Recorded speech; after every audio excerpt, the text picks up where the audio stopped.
या 2 कमरे के मकान में रहते हुए शीश महल बनवा लिए, आपके घर नहीं भेजेंगे। वो जो एक पौआ पे एक पौआ फ्री भेज रहे थे और दिल्ली को कह रहे थे हम लंदन बना देंगे। मेरी जाति पूछने से मेरा विकास कैसे होगा?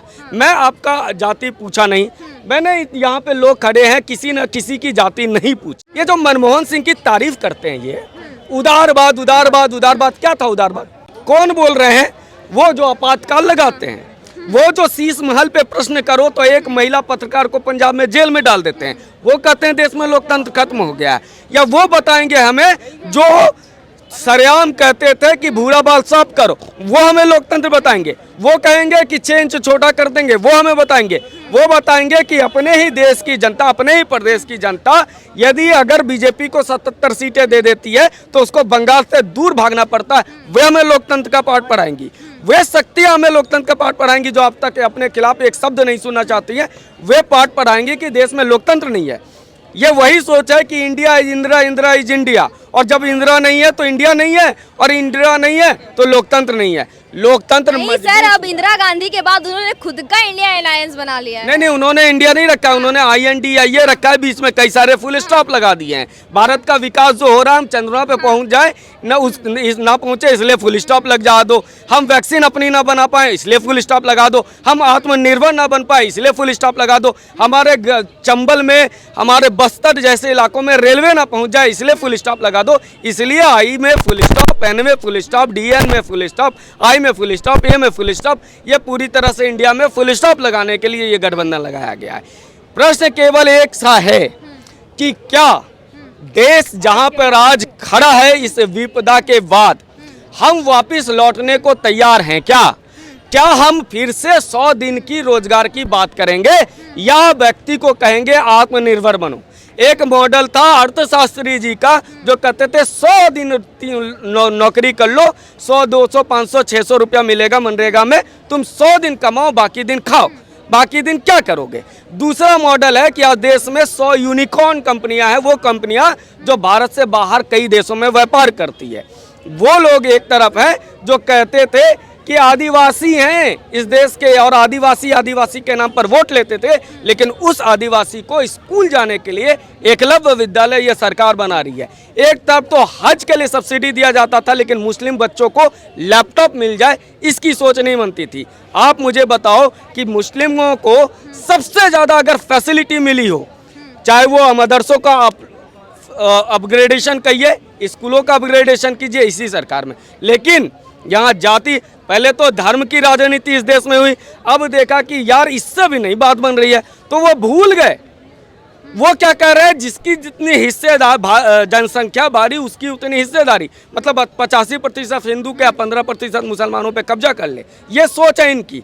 और जब देखे कि इससे भी बात नहीं बनेगा तो अब जातियों में तो हम जातीय जनगणना कराएंगे। पहले कहते थे, और आपकी ही परिवार के लोग, किस बात पे? जाति जनगणना से कोई समस्या नहीं है, लेकिन मेरी जाति पूछने से मेरा विकास कैसे होगा?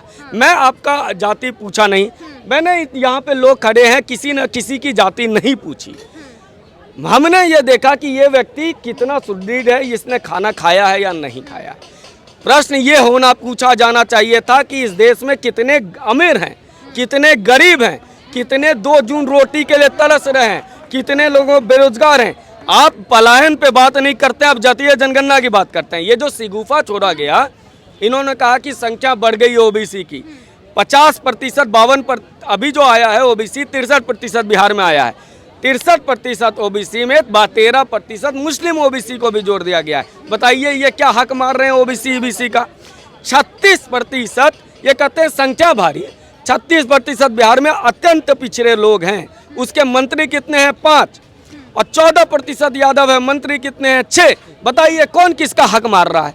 तो आपको अगर करना ही था तो आपको पहले ये डेटा लेना चाहिए था कि बिहार से पलायन कितने हुए, और जो कहते हैं इतनी संख्या घट गई, इतनी कम हो गई। तो हमने देखा कि देश में संसाधन खत्म हो जाए, तो हमने अगर परिवार नियोजन किया, और वो भी इंदिरा जी के कहने पर किया, और देश में एक सुचिता के साथ किया, तो क्या परिवार नियोजन की सजा मिलेगी इस देश में? क्या आपने परिवार नियोजन क्यों किया?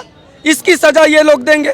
और दूसरी बात, ये कहते हैं कि संख्या कम हो गई, तो क्या उस संख्या जो कम हुई है इसमें पलायन कितना बड़ा मामला है? बिहार से सबसे ज़्यादा संख्या कम हुई है पलायन का। आप यहाँ पे दिल्ली में घुमाइए, अभी यहाँ पर अगर 10 पत्थर फेंकूंगा तो 6 बिहारियों को पड़ेगा। क्यों है बिहारी यहाँ? लेकिन इसके बाद भी नीतीश कुमार जी बोलते हैं कि तुष्टीकरण की जो राजनीति है वो मोदी जी खेल रहे हैं। किसके तुष्टीकरण कर रहे हैं?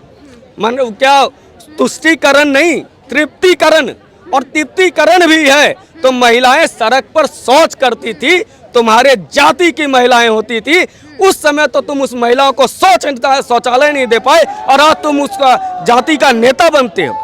आज महिलाओं को चूल्हा फूकती थी, टीवी हो जाता था, उसके घर पे सिलेंडर पहुंच रहा है तो फिर आप कहते हो कि नहीं तुम्हारी तो सिलेंडर मत पे ध्यान मत दो, तुम जाति पे ध्यान दो। कौन तुष्टीकरण कर रहा है और कौन संतुष्टीकरण कर रहा है ये सबको पता है। देश जो बिक रहा है वो रजिस्ट्री ऑफिस कहाँ है भाई कि जहाँ देश बिका? किसने खरीदा भाई? वो बोला देखो सामान खरीदना बिकने के लिए एक लेटर बनता है, स्टाम्प लगता है, वो कहाँ पर स्टाम्प था, वो कहाँ पर सार रजिस्ट्री हुई, किसने खरीदा, कितने में खरीदा? कुछ नहीं, देश बेच दिया।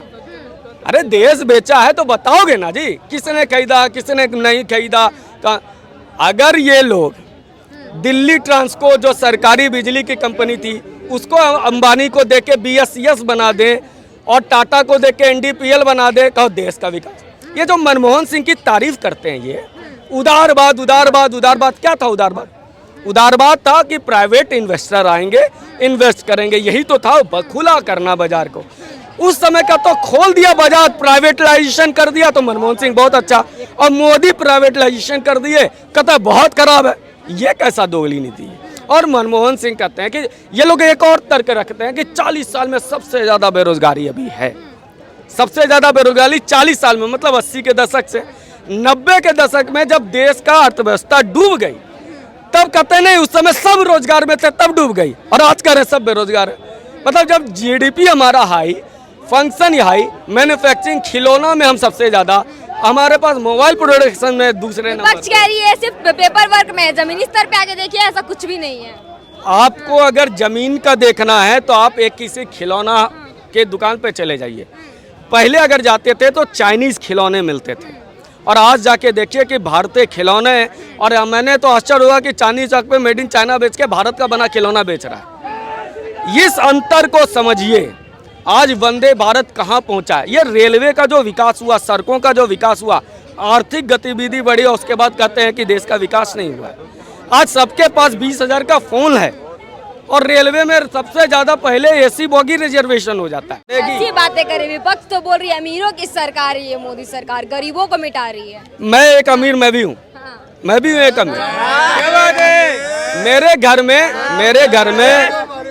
मेरे घर में एक जो नल था ना जिससे पानी निकालते थे, उसमें आर्सेनिक बहुत ज्यादा था, मतलब आर्सेनिक हमको कैंसर कर देता। मोदी जी ने मेरे जैसे अमीर को फायदा पहुंचाने के लिए हर घर जल योजना लेके आया और मेरे घर जल का पानी पहुंचाया, और मैं अमीर हूँ जो मोदी जी के से फायदा लिया। वो अब भी हो सकती है महिला, और 11 करोड़ महिलाएं ऐसी हैं। देखिएगा ED CBI ना भेज दे मोदी जी अगर इतने अमीर हैं। नहीं, मैं तो कहता हूँ ED CBI मेरे घर अगर आए तो मैं तो स्वागत करूंगा, और जांच करो जाओ। पीड़ा किसको है? आज ये कहते हैं ED का गलत इस्तेमाल हो रहा है। केजरीवाल जी कह रहे हैं कि गलत इस्तेमाल कर रहे हैं, निर्दोषों को फंसाया जा रहा है। हाँ भैया, 2 कमरे के मकान में रहते हुए शीश महल बनवा लिए, आपके घर नहीं भेजेंगे। वो जो 1 पौवा पे 1 पौवा फ्री भेज रहे थे, और दिल्ली को कह रहे थे हम लंदन बना देंगे, और दिल्ली में अब पराली जलना शुरू हुआ, अब तो यहाँ पर शुरू हो जाएगा प्रदूषण शुरू हो जाएगा, तो इनके घर ना भेजा जाए। सही बात यही है। मोदी जी डर गए हैं तभी भेज रहे हैं, कह रहे केजरीवाल। हाँ देखो भाई, हमने पढ़ा है राजनीति विज्ञान। राजनीति विज्ञान में एक आता है यथार्थवाद, नवीन यथार्थवाद, न्यू क्लासिकल रियलिज्म। उसके प्रणेता थे मॉर्गन थाउ। उन्होंने कहा था कि जो लोग संगठन बनाते हैं ना वो डर के बनाते हैं, चाहे वो देश संगठन बनाए या व्यक्ति बनाए। ये तो जोड़ने चले थे, फुआ पहले तो सटे फिर अलग हो गए। वो ममता जी गरियाती हैं अधीर रंजन चौधरी गरियाते हैं, और फिर जुड़ गए। बीजेपी का भी संगठन है, NDA है, वो आज से है, लेकिन ये नया प्रयोग हो रहा है कि ममता जी आ जाओ, पैर पकड़ रहे हैं आ जाओ, अखिलेश बाबू आ जाओ, नीतीश बाबू भी कह रहे हैं आ जाओ। भैया 100 बात की एक बात, डर है और डर उसी का है जो कहता है कि भ्रष्टाचारियों को हम जेल में डाल के रहेंगे। और बीजेपी के अंदर भी अगर इनकी सरकार है, कर्नाटक में है ना सरकार, आई ना, बीजेपी के भ्रष्टाचारियों को जेल में डालो। एमसीडी में इन्होंने कहा भ्रष्टाचार है, केजरीवाल क्यों नहीं डालते हैं एमसीडी के में पुराने जो बीजेपी के मेयर को? डाल दो जेल में, हम स्वागत करेंगे। लेकिन ये नहीं कि यह सिर्फ हमको छोड़ रहा है। भाई भ्रष्टाचारी है तुम्हारी सरकार है, हिमाचल में सरकार है, कर्नाटक में डाल दो।